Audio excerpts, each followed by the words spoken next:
A couple of weeks ago, Superfast Scots headed to the borders town of Duns, where the legendary Scottish racing driver Jim Clark was from. Jim continues to provide inspiration for a new generation of racing drivers, and we sat down and spoke to Jamie Thorburn, who currently races for Cliff Dempsey Racing in the National Formula Ford Championship. Okay, Jamie Thorburn, thanks for coming along and talking to us at Superfast Scots. No problem at all. So Thank you for coming.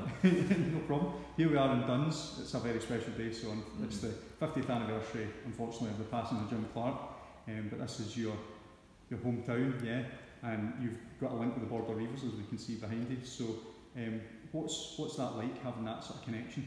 It's pretty cool to have that connection. You know, obviously there's a whole lot of history comes with the Border Reivers, and having Jim Clark grew up literally 10 minutes from my house. So a lot of Jim's old mechanics, old fans and people that knew him as a child, they support my racing and follow it. So when I come back from a race weekend, I send them all my race reports, and they usually email back being like, oh, it's fantastic to see the Border Reivers up at the front. And yeah, kind of putting Duns back on the map, hopefully, as a racing town. And obviously going to America, taking the Border Reivers name and kind of Duns back across there, like what Jim done to win the Indy 500 for the Mazda Road to Indy shootout, was pretty cool. And all the judges and everyone that I met over there was mind blown by the fact that I grew up just pretty much next door to where Jim Clark was from. So yeah, it's got a lot of history, and it's great to have, because obviously a lot of the young guys coming through, they don't really understand a lot of what happened in the past, but it's something that I like to keep on top of. And obviously Dad had Border Reivers racing for a long time. He's passed it on to me, and hopefully we'll continue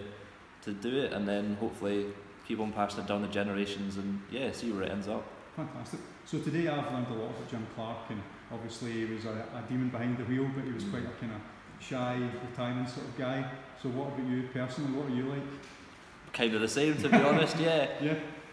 I don't know if I'm a bit of a demon behind the wheel, but yeah, we share similar characteristics. I'm not the most outgoing person, but once I get to know people, I'm absolutely fine. But yeah, I mean, I don't like to brag about the racing that I've done and put loads of stuff on social media like some other drivers do, like Lewis Hamilton. He loves to show how good he is and all that. I'm much more like, this is how the weekend went, I love it or hate it kind of thing. So yeah, it's a bit of a different way of doing it compared to a few other people, but it's the way I like to do it. I don't like to brag about the stuff that I'm doing, where I'm going, the things that I've won in the past. It's like, just let the driving do the talking, and yeah, go from there. Brilliant. How would your friends describe you? Oh God, I'd dread to think, to be honest. I don't know, they'd probably say a nice, down-to-earth guy, you know. I don't know, to be honest. Yeah, that's a hard one. How would Dad describe me? That's a big one. Gets his hair cut too often. All my friends say I get my hair cut too often for some reason, but yeah. But you've already mentioned Lewis Hamilton, and thankfully it's not in the same style as what he's got. So yeah, thank God. I don't know if I could rock that, to be fair. So your dad had a racing background, you've got a racing background that gives you quite a unique sort of relationship. Is there pros to that? Is there cons to it? When I first started out, there was a lot of pros. Obviously, Dad done Formula Fords for a long time, won 2 Scottish Championships, so he knew his way around Knockhill and helped me out a lot in the first year, which helped, you know, obviously by the end of the year I was scoring some podiums, so what he was teaching me was obviously right, but it kind of got to the point where he'd kind of taught me everything that he knew. And when we went down south last year for the first time, we were racing on circuits that he had only driven a few times and stuff like that, so he kind of took a step back from the driver coaching side, and James Theodore, he kind of stepped in and helped us out a lot on that side of things. But to have him kicking around, if I've got any questions that I want to ask him, or he's got a lot of experience and he's always a calming influence. Just before I get in the car, you know, make sure my head's in the right place, and then he goes and runs and hides in the back of the lorry because he can't cope with the racing. So yeah, it's good to have him around. Obviously he's really supportive of my racing, because without him and my sponsors and all that behind me, then I wouldn't be able to do what I'm doing, so I'm forever thankful for that. Excellent. So we're talking about the likes of new tracks and stuff. Do you use a sim? Are you a sim racer? Because that's a thing we've been talking about a lot recently. I have a sim that I use occasionally, but obviously it's at home and I'm in Dundee at university, so it doesn't get used as much as I would like, but when I come home over the summer, then it'll get used a lot, I'd imagine, because whether you're learning the circuits that you're going to race on, or whether it's in the same car or not, obviously you still get that competitive edge from it, and to practice your racecraft and always just be like behind the wheel of something on a sim's better than just sitting playing like GTA or FIFA or something like that. They don't interest me as much as a racing car does. So I do it a wee bit. I'd like to do it more. Obviously, I'm good friends with Graham Carroll, and he kind of got me in the right direction with sim stuff, and he helped me set it all up, and he got me onto iRacing, which I play quite a lot when I'm home, and it is addicting. You spend hours on it every night, but unfortunately uni exams are kicking off soon, so the sim's in one corner and my books are in the other, and every now and again I look around and I'm like, oh, if only I could jump on that for a while. Good idea to concentrate on the studying though. So from the tracks that you have driven, what's been your favourite circuit? I don't know, Kyrgyzstan was a good one, right? Because I got my first ever win there in the British Championship, so that's up there. I have to say Knockhill is a hugely enjoyable circuit, but my favourite that I've ever driven has to be Silverstone Grand Prix. I got to drive that in a Porsche GT4 car 2 years ago, and that was a mega experience. First time I've ever driven a big, powerful GT car on the Grand Prix circuit somewhere I'd never driven before. It just blew me away. Going through Maggots and Beckett's for the first lap, I was like, yeah, it was quite terrifying to be honest for the first couple of laps, but you get used to it pretty quick, and yeah, the day was really good. We ended up pretty much as quick as their two usual pro drivers, so very encouraging. So you mentioned that you've got an appreciation for the sports history and things like that. What for you would be the perfect car to drive from the past? So if you had the opportunity to drive anything, what would it be? One of Senna's McLarens. It'd blow me away. I don't think I'll be able to stop smiling for weeks after.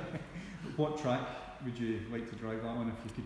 Anyone? Any track. Pick one you've not driven on. So I would love to do Adelaide in Australia, the old Adelaide circuit. I've driven the new Adelaide circuit on my simulator and I absolutely love the place, but to do the old circuit in the old F1 car would be absolutely amazing. Great, that sounds like good fun. So yourself, you want to tell us a little bit about the achievements that you're most proud of, things that you've accomplished in motor racing?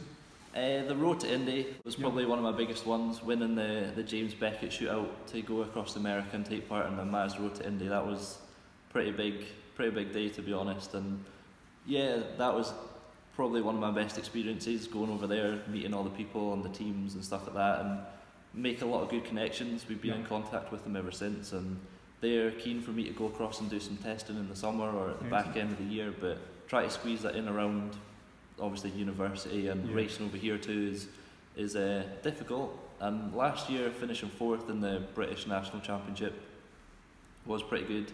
We had a lot of podiums, a race win in Kyrgyzstan, a few fastest laps, stuff like that, which was kind of more than I was expecting going into the year. I was going into the season just to learn all the circuits, the competition, the new team and stuff like that, but to come away from the year with podiums, fastest laps, race wins was more than I was expecting. I think more than a lot of people expected from me going into the year. A lot of people came up to me at the end of the year and saying like, that was what you done this year, kind of blew us all away. You were like the surprise of the season, which kind of made me feel really good. It wasn't kind of what I was expecting, but yeah, that's probably my 2 best achievements so far. Excellent. So 19 years old, you're studying accounting, finance, things that could be very useful for any potential racing driver because budgets are a big problem at the moment. So how difficult is that for you to juggle the studying and the racing? It is tough. I mean, before the first round last weekend at Silverstone, I had an exam Wednesday and an exam Thursday, so I left Dundee at 6 o'clock Thursday night, got home, had some food and then drove for the 6 hours down to Silverstone. So we got there at like 1:30 in the morning, so didn't get much sleep, and then up early on Friday to go testing. But I wouldn't change it for the world. Mum and Dad said if you go to uni, keep on passing your exams, then we'll continue to back your racing. So it's a compromise. Obviously I'd love to wake up every morning, think nothing but racing, jump on a sim, go to the gym, stuff like that, but unfortunately I'm waking up every morning getting stuck into some books instead. But yeah, it's manageable at the moment, but next year, going into 3rd year uni, is going to be a lot harder. So it's gonna come to this point over Christmas when it's make or break whether you go racing or stick to uni. Obviously I would much rather go racing, but it's what's realistic for the future too, because obviously not everyone makes it as a professional driver, although that's the dream, to be able to get paid to race a car, but not everyone can do that, so you have to have a backup plan, and currently uni is kind of my backup plan. Good stuff. So talking about the future, if you could have the perfect motorsport future, what would that be? What would your dream, racing job be? Oh, that's a tough one. I'd love to go to Le Mans, to take the Border Reavers name back to Le Mans. That would be a really cool thing to do. But also, you know, the Road to Indy shootout is up for grabs again this year, and to go over, if you were to win that and get on the Road to Indy ladder, then the chances of making it into IndyCar are real. And obviously, to follow in the footsteps of Dario would be pretty cool, to go over there, win a few championships, and an Indy 500 would be pretty special. But that's going to be tough, no doubt about that. I met the competition last year at the Road to Indy shootout, and they were probably the best racing drivers I've ever met. And yeah, they were serious.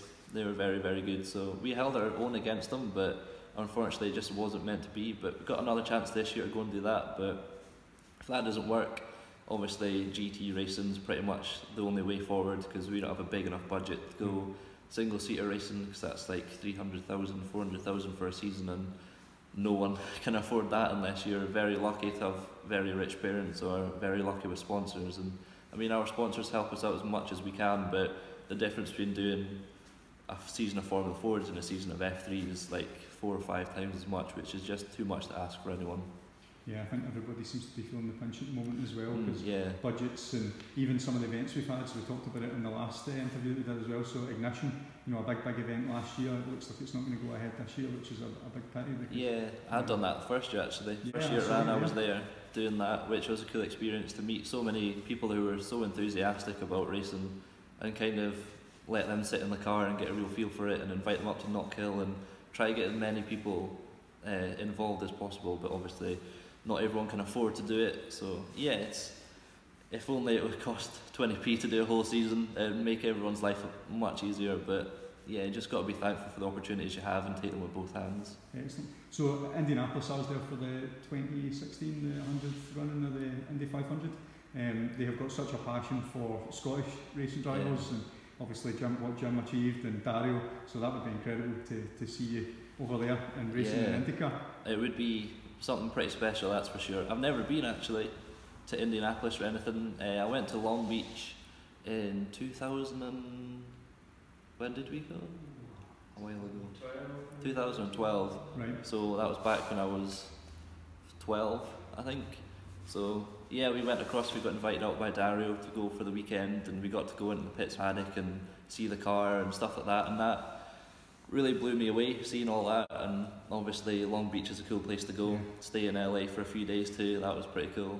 So yeah, it's kind of the dream is to be across there racing, but yeah, just got to be realistic with everything. I think at the moment as well, from an excitement point of view, IndyCar racing's fantastic. Oh yeah, you know, F1 could learn a lot from IndyCar's here, Formula 1's down there at the moment. Definitely, it's true, so. And World Endurance car stuff as well, very, very good. So Le Mans would be a great place to be as well. So thanks for coming along and talking to us. No problem at all. Wish you all the best for the future. You. We'll keep updating everybody on your progress this season. So thank you very much. Okay.